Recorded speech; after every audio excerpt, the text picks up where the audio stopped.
Muito bem. Isso aqui é uma microscopia eletrônica de um alvéolo. Ó. Isso aqui é o interior de um alvéolo, a parede do alvéolo aqui, certo? Aí eu tenho a parede de outro alvéolo aqui, isso aqui é o interior deste outro alvéolo. Então, como se fossem várias colmeiazinhas, né? Formadas por uma camada única de células. Então, aí é possível ver troca gasosa. Percebam, o corte histológico de um alvéolo. Ó, no interior do alvéolo, olha só, a parede é formada por uma camada única de células. Vejam que esta parede, a gente vai olhar agora a estrutura dela com mais detalhe, ela é compartilhada muitas vezes com outro alvéolo. Dá uma olhada no esquema, ó. Mesma coisa, certo? Olha só, células achatadas formando o epitélio de revestimento da parede dos alvéolos. Tudo bem? Vejam que uma parte da parede é compartilhada. O que é isso aqui? Ó? É um corte transversal de um vaso sanguíneo. Não vamos esquecer que esse vaso é um capilar. O capilar é formado por uma célula. A parede dele é uma célula que dobra e forma um tubo. Então imagina que isso aqui é uma célula, ó, fininha. A célula dobra e forma um tubo. Então o citoplasma da célula endotelial, tudo bem? É que forma a parede do capilar que está presente aí no alvéolo. Então, está aqui um capilar, está aqui outro capilar, está aqui outro capilar. E o que é importante? Estas células pavimentosas, achatadas, que formam o epitélio simples de uma só camada da parede dos alvéolos, são os pneumócitos tipo 1. Então, as principais células que constituem um alvéolo, eu vou voltar aqui, ó. Estas células aqui, ó, tudo bem? Estão mostradas aqui no esquema, são pneumócitos tipo 1. Também existe um outro tipo de pneumócito, que eu vou comentar mais adiante, que é o pneumócito tipo 2. Mas basicamente, olha só, pneumócito tipo 1. Tá certo? Aí tem alguns macrófagos que são células de defesa, porque existe também um amplo sistema linfático aí, dando suporte aos pulmões. Né? Então, isso aqui que é um alvéolo. Perceba o seguinte, ó, essa parede que é compartilhada por mais de um alvéolo é chamada de septo alveolar, ou septo interalveolar. Que é o que a gente vai ver agora no próximo esquema. Olha só, esse é um esquema um pouco mais esquemático mesmo, né? O outro era mais parecido com o que a gente via na histologia. Isso aqui seria o interior de um alvéolo, e aí o que eu vejo? Ó? As paredes dos alvéolos são compartilhadas. E o que existe nessas paredes? As células achatadas, que são os pneumócitos 1, pneumócitos 2, que a gente vai ver as funções. Existe uma série de fibras reticulares e fibras elásticas na parede dos alvéolos, que vão fazer com que o pulmão tenha uma tendência à retração elástica, tudo bem? Mas também existem as paredes das células que formam os vasos capilares.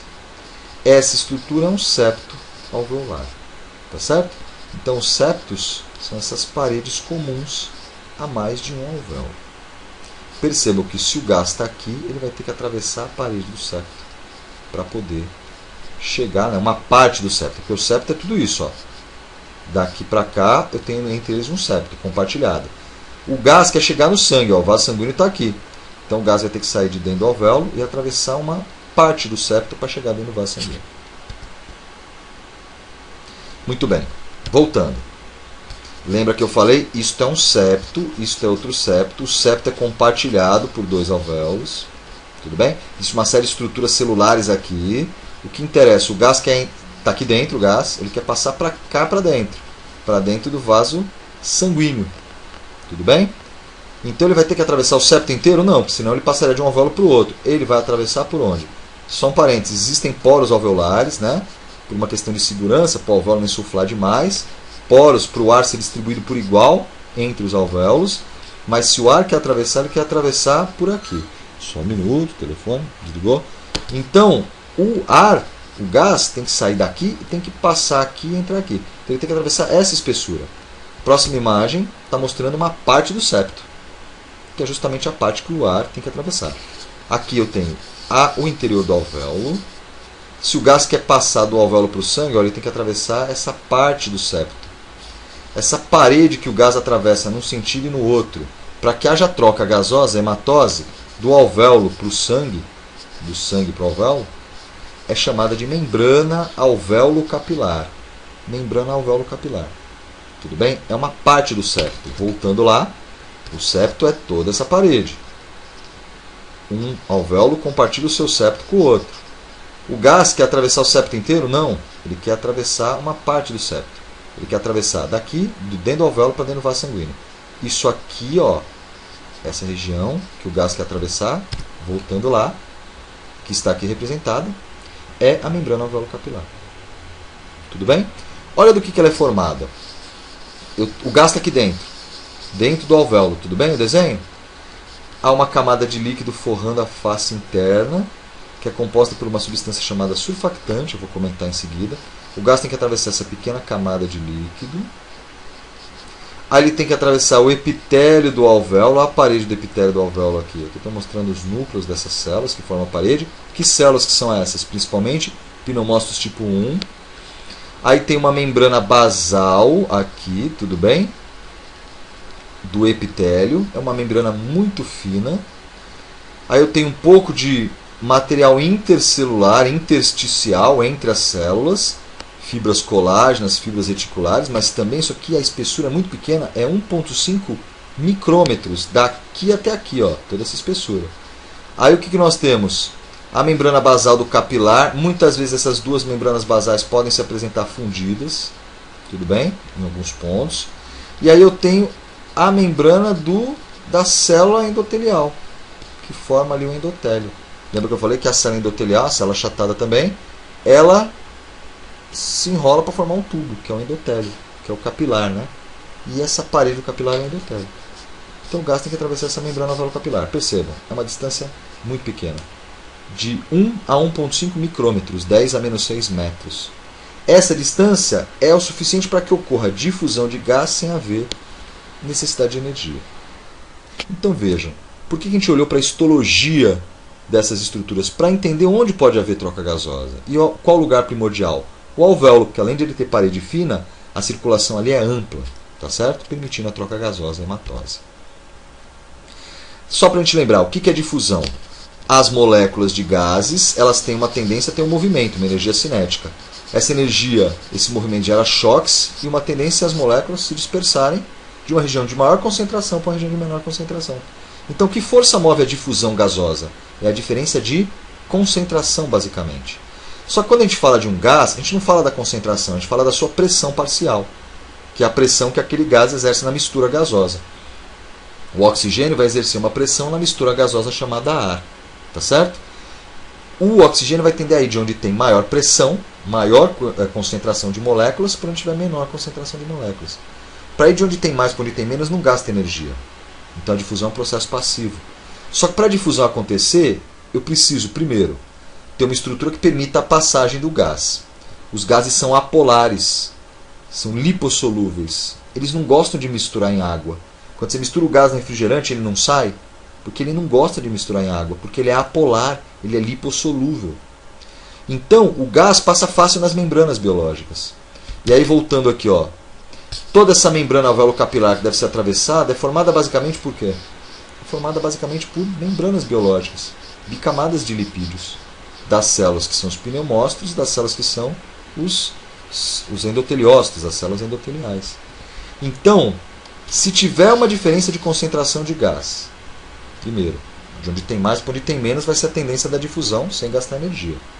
Se eu tiver uma membrana que tenha permeabilidade ao gás, fácil. As membranas biológicas são permeáveis aos gases, porque eles são apolares, lipossolúveis. Outro detalhe, a distância a ser vencida pela difusão, que a gente chama de distância difusível, tem que ser pequena. Poxa vida, dá uma olhada, ó. 1,5 micrômetros. Essa distância da membrana alveolo-capilar é a distância difusível, a distância que tem que ser vencida para que ocorra a difusão num ou no outro sentido. Sem problema, essa condição é atendida.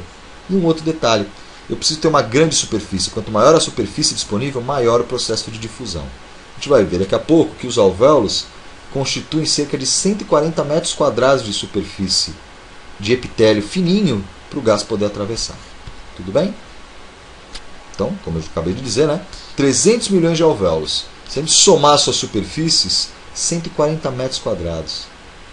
Ou seja, uma baita área para acontecer troca gasosa. E aí, o que eu preciso avaliar então? Eu avaliei a morfologia. A distância difusível, que é a membrana alveolo-capilar, é pequena. A superfície é grande. A membrana alveolo-capilar é permeável ao gás? É. porque é membrana biológica, o gás é apolar, vai passar batido, por difusão simples. Para ter difusão, é processo passivo.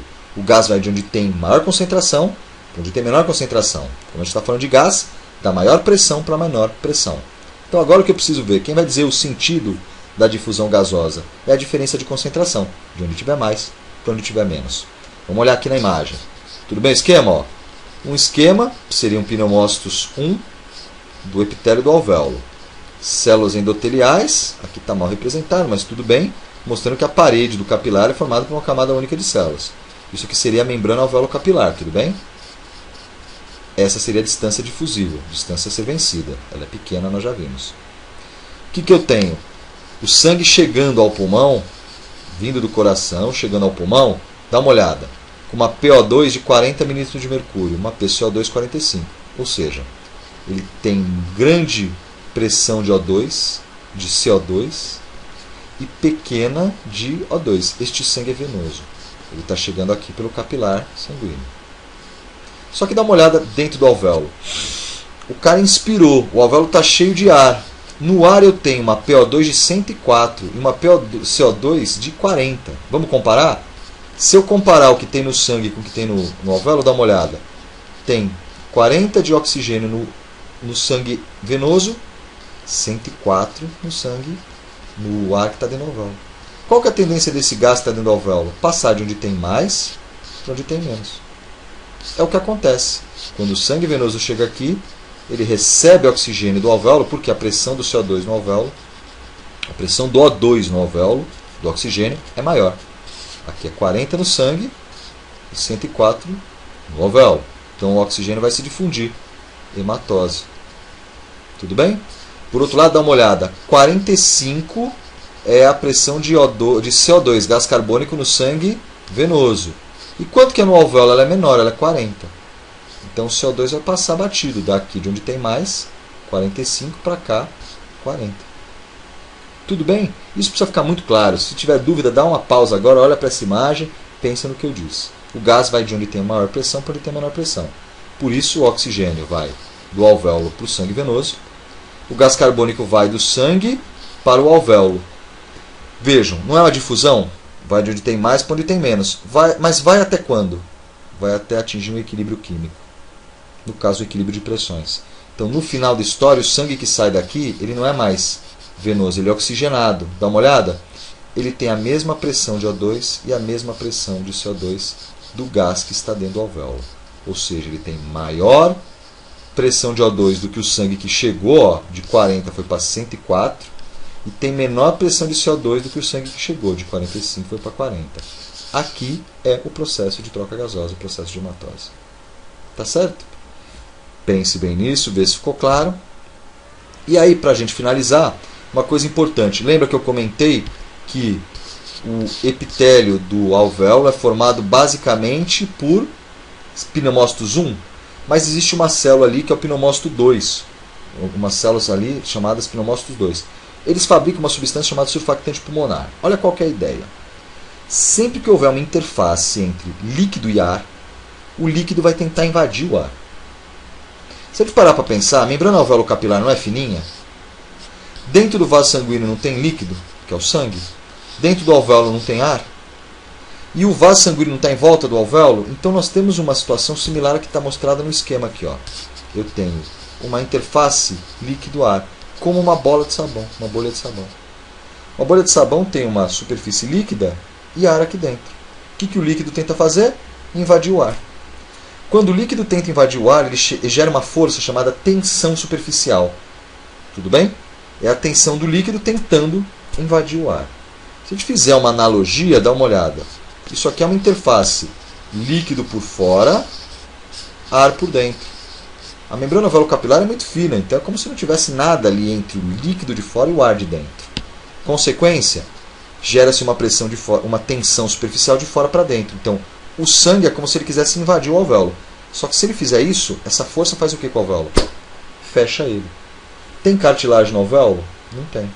Se o alvéolo fechar, como é que eu vou conseguir fazer troca gasosa? Não vai chegar gás ali dentro. Justamente esta é a função do pneumócito 2. Ele fabrica uma substância chamada surfactante pulmonar. O surfactante pulmonar fica aqui dentro, formando uma camada forrando o interior do alvéolo. E qual a função do surfactante? Ele diminui a tensão superficial, evitando que o alvéolo colapse, que o alvéolo colabe. Então, o surfactante produzido pelo pneumócito 2 diminui a tensão superficial, mantendo o alvéolo aberto, mesmo quando você expira, sai o gás, olha lá, o sangue está tentando invadir, mas o surfactante diminui essa tensão superficial, o alvéolo se mantém aberto. Bebê prematuro, o pneumócito 2 dele não está maduro ainda, não produz ainda surfactante suficiente. Por isso que o bebezinho tem que se manter em incubadora, porque ele tem o que a gente chama de síndrome da angústia respiratória do recém-nascido. Expirou, o alvéolo colaba. Então você tem que manter gás com pressão ali dentro para o alvéolo ficar aberto. Espero que tenha ficado claro. Consulte nossas referências. Se tiver dúvidas, entre em contato. Um abraço e bons estudos.